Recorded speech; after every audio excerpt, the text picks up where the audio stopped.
Good Monday afternoon, and thanks for joining us on Kare 11 News Now. I'm Lauren Lemanchek. This afternoon, an investigation is underway after two mass shootings in Minneapolis left one person dead and sent more than a dozen people to the hospital. The most recent shooting happened around 9:30 last night on Nicollet Avenue, about a half mile from Loring Park.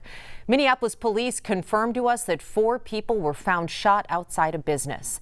The men had injuries varying in severity, and one of the victims, a 28-year-old, later died at the hospital. Officials say a 5th shooting victim then walked into the hospital with a gunshot wound.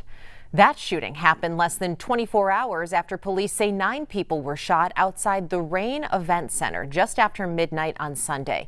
2 people had serious injuries but are expected to survive.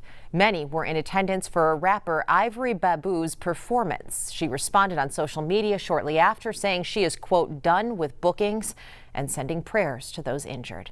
A community member is echoing some of those same feelings. A confusing travesty. Anything could take a turn for the worse at any moment.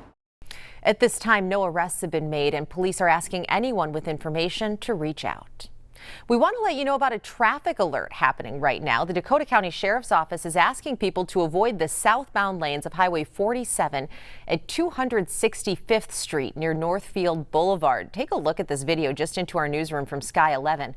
The Sheriff's Office says a semi carrying about 800 turkeys rolled over. Cleanup's underway right now, but the road is expected to be closed for hours. This afternoon, tensions are rising between the U.S. and Iran. The U.S. is now firing back after at least 3 U.S. service members were killed in recent attacks in the Middle East. NBC's Keir Simmons has the latest from Jordan. Hey there, U.S. Central Command now releasing details of those U.S. service members killed in action here in Jordan on Friday and Saturday. CENTCOM saying that they were 25-year-old First Lieutenant Tyler James Feehan and 19-year-old Private Isabella Gonzalez. CENTCOM also saying that it is assessing unidentified remains found during the same attacks. That may be another U.S. service member killed in those attacks. Meanwhile, over the weekend, CENTCOM announcing the death of another U.S. service member in northern Iraq. That person hasn't been named yet, but CENTCOM says that it was while an Iranian drone was being made safe that had landed in that region, a region where there are also U.S. bases. There has been a barrage of Iranian drones and missiles in this region. Here in Jordan, NBC News assesses that there were 28 missiles intercepted around the days of that fatal attack. 5 waves of drones and missiles in as many days. Over in Kuwait, they have been reporting Iranian strikes on a water plant there and showing pictures of people injured. That is unusual for Kuwait. Meanwhile, inside Iran, a 9th wave of strikes by the US against targets in Iran, including CENTCOM saying over the weekend that they were looking for swift punishment for that fatal attack on U.S. service members here in Jordan. The situation is escalating. It is expanding. There are glimmers of diplomacy, but frankly, simply that, it is difficult to see at this point how either side, the U.S. or Iran, finds an off-ramp to this current conflict. Keir Simmons, NBC News, Jordan. And back here at home, we're already seeing an impact at the pump. Take a look. Nationwide, gas prices hit an average of $4 a gallon again today.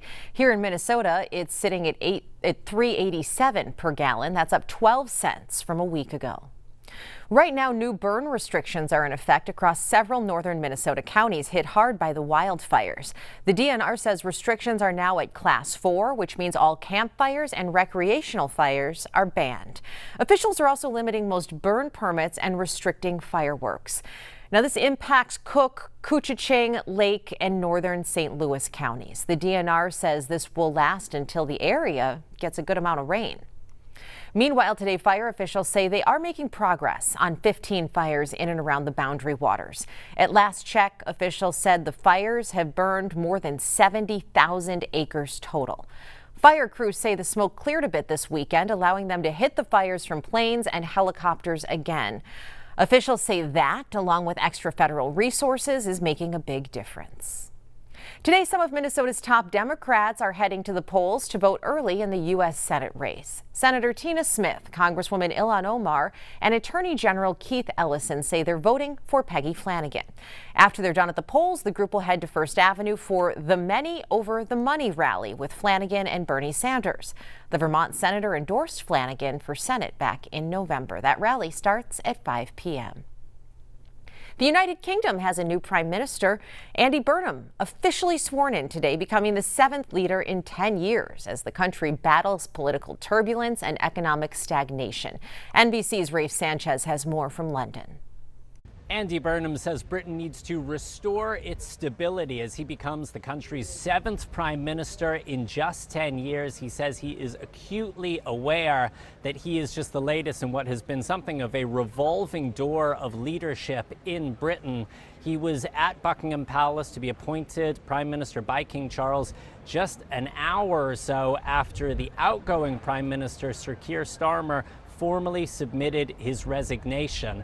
Burnham is presenting himself as a somewhat more authentic politician. He's 56 years old. He's the former mayor of Manchester up in northern England. He's sometimes nicknamed the King of the North from Game of Thrones.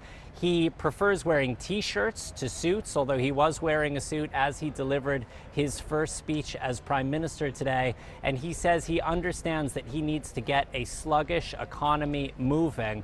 He also needs to stand up on the world stage. One of the big questions will be, how will he deal with President Trump? The president has been quite critical of him in the past, calling him very liberal, but did have some warm words about his reported plans for more drilling for oil in the waters off of Scotland. Burnham, for his part, says that he is seeking a good relationship with the United States, but he's prepared to stand up to the president if he needs to. Raf Sanchez, NBC News, London. A new rule this afternoon is putting in additional hurdles for green card applicants. The requirement now asks immigration officers to consider if someone could become, quote, a public charge when reviewing green card applications. Under the new rules, immigrants will face tighter scrutiny over their use of taxpayer-funded benefits such as Medicaid, food stamps, and housing assistance. The Department of Homeland Security says this change is to ensure that immigrants can support themselves. But experts argue it could prevent green card seekers from accessing public benefits when they need them, even on behalf of their citizen children. Today, the second family was a little bit bigger. Vice President J.D. Vance and Second Lady Usha Vance welcomed their 4th child yesterday. The vice president thanked the medical staff that helped with the pregnancy and delivering, saying both mom and baby are happy and healthy. The baby's name is Alec Neil Vance, and he is the first baby born to a second lady since 1870. A major update now in the multi-state cyclospora outbreak. The FDA says it's reversing part of its investigation tied to shredded iceberg lettuce. The agency says a lettuce sample from Taylor Fresh Foods that initially tested positive for the parasite was actually a false positive. So in a statement overnight, Taylor Farm says it has completed a voluntary recall of its iceberg lettuce out of an abundance of caution. They say right now the FDA has not identified a single positive product test result for cyclospora. The company says no other Taylor Farms products are involved in the recall. And a huge congrats to Spain this afternoon. After 39 days of competition, they're now the 2026 World Cup champions. President Trump presenting the team's trophy after they beat Argentina in overtime 1-0. The final saw Spain's Lamine Yamal and Argentina's Lionel Messi squaring off. The match was scoreless through regulation, forcing it to overtime. It was Ferran Torres who finally got one in the net, delivering Spain its first World Cup title since 2010. Stick with us. More news and weather's coming up after the break.